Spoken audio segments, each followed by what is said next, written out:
സംസ്ഥാനങ്ങളുടെ ധനസ്ഥിതിയെ തകർക്കുന്ന GST പുനഃപരിഷ്കരണത്തിനെതിരെ പ്രതിഷേധവുമായി BJP ഇതര സംസ്ഥാന സർക്കാരുകൾ രംഗത്ത്. പ്രതിപക്ഷ സംസ്ഥാനങ്ങളിലെ ധനമന്ത്രിമാരുടെ യോഗം ദില്ലിയിൽ ചേരും. കേരളത്തിന്റെ ആശങ്കകൾ അറിയിക്കാനായി ധനമന്ത്രി KN ബാലഗോപാലും യോഗത്തിൽ പങ്കെടുക്കും. വിവരങ്ങളുമായി അബ്ദുൾ റഷീദ് ദില്ലിയിൽ നിന്ന് നമ്മളോടൊപ്പം ചേരുകയാണ്. റഷീദ്, ഇതിപ്പോൾ ഈ GST പുനഃപരിഷ്കരണം സ്വാതന്ത്ര്യദിന സന്ദേശത്തിലാണല്ലോ പ്രധാനമന്ത്രി പ്രഖ്യാപിച്ചത്. GST ഇനി 2 സ്ലാബുകൾ മാത്രമേ ഉണ്ടാകൂ എന്ന പ്രഖ്യാപനമായിരുന്നു. കേൾക്കുമ്പോൾ അത് വളരെ മധുരം തോന്നും. 2 സ്ലാബുകൾ മാത്രമേ ഉള്ളൂ. പക്ഷേ ആത്യന്തികമായി നമുക്കറിയാം, വിലക്കുറവിൻ്റെ ഒരു ലാഞ്ചന പോലും അതുണ്ടാക്കുകയില്ല എന്ന് നമുക്കറിയാം. നമ്മുടെ പോയകാല അനുഭവം അങ്ങനെയാണ്. അതുമാത്രമല്ല, സംസ്ഥാനങ്ങളുടെ വരുമാനത്തെ വലിയ തോതിൽ ബാധിക്കും GST പുനഃപരിഷ്കരണം വരുമ്പോൾ. വലിയ ആശങ്കകൾ സംസ്ഥാനങ്ങൾക്ക് മുൻപിലുണ്ട്. ഇപ്പോൾ നമ്മുടെ സംസ്ഥാനത്തിന് ഏകദേശം 21,000 കോടി രൂപയുടെ നഷ്ടമുണ്ടാകുമെന്നൊരു വിലയിരുത്തലൊക്കെയാണ് പറഞ്ഞു കേൾക്കുന്നത്. ഈ പശ്ചാത്തലത്തിൽ BJP ഇതര സർക്കാരുകളുടെ ഒരു കൂട്ടായ്മ രൂപപ്പെടുകയാണോ ഈ പുനഃപരിഷ്കരണത്തിനെതിരെ?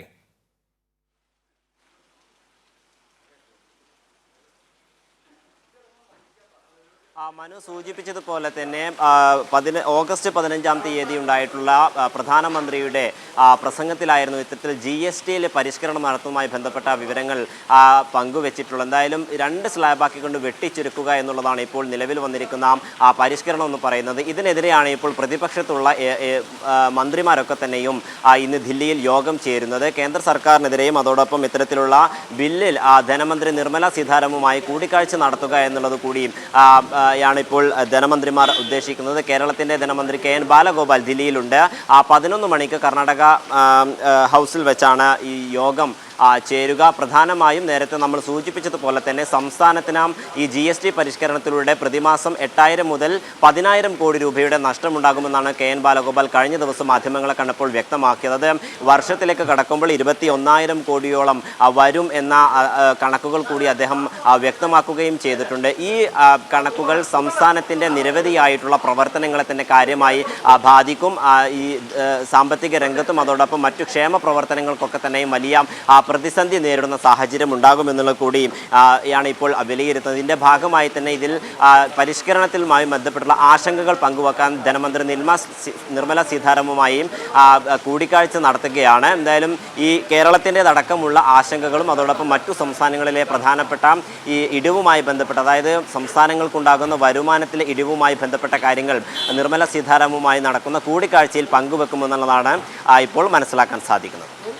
ഇവിടെ ഇപ്പോൾ ഈ കൂട്ടായ്മയിൽ, ഈ ഒത്തുചേരലിൽ എല്ലാ പ്രധാനപ്പെട്ട സംസ്ഥാനങ്ങളിലെ BJP ഇതര പ്രധാനപ്പെട്ട എല്ലാ സംസ്ഥാനങ്ങളിലെയും ധനമന്ത്രിമാർ പങ്കെടുക്കുന്നുണ്ടോ?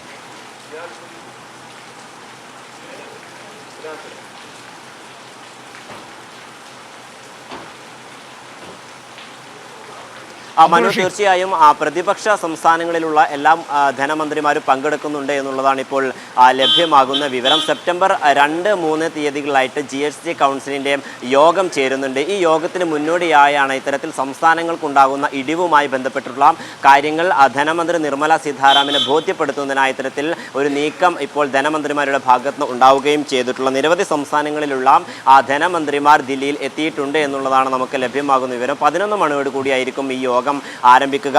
ധനമന്ത്രി നിർമ്മല സീതാരാമനുമായുള്ള കൂടിക്കാഴ്ചയ്ക്ക് വേണ്ടി KN ബാലഗോപാൽ അല്പസമയത്തിനകം തന്നെ ദില്ലിയിലെ കേരള ഹൗസിൽ നിന്നും പുറപ്പെടും എന്നുള്ളതാണ് നമുക്ക് മനസ്സിലാക്കാൻ സാധിക്കുന്നത്. എന്തായാലും കേരളത്തിൻ്റെ ആശങ്കയും അതോടൊപ്പം മറ്റു സംസ്ഥാനങ്ങളിലെ ആശങ്കകളും നിർമ്മല സീതാരാമനുമായി ഇവർ പങ്കുവെക്കുമെന്നുള്ളതാണ് വ്യക്തമാക്കിയിരിക്കുന്നത്.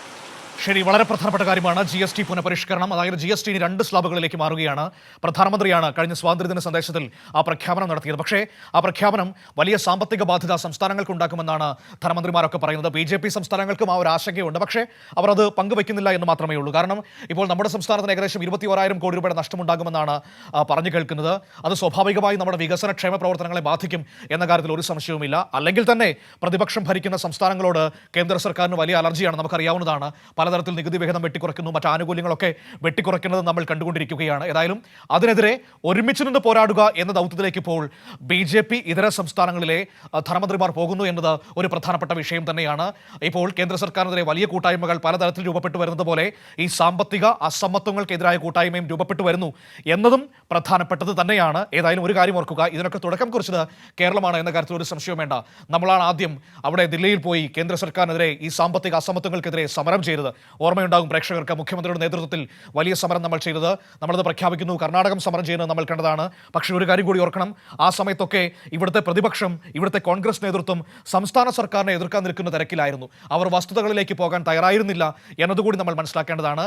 അതായത് രാജ്യത്ത് നടക്കുന്ന പ്രധാനപ്പെട്ട കാര്യങ്ങളെ ഒന്നും അതിൻ്റെതായ രീതിയിൽ മനസ്സിലാക്കാൻ സംസ്ഥാനത്തെ കോൺഗ്രസ് നേതൃത്വം തയ്യാറാകാതെ പോകുന്നതും നമ്മൾ ഇതിനിടയിൽ ചേർത്ത് വായിക്കേണ്ടതാണ്.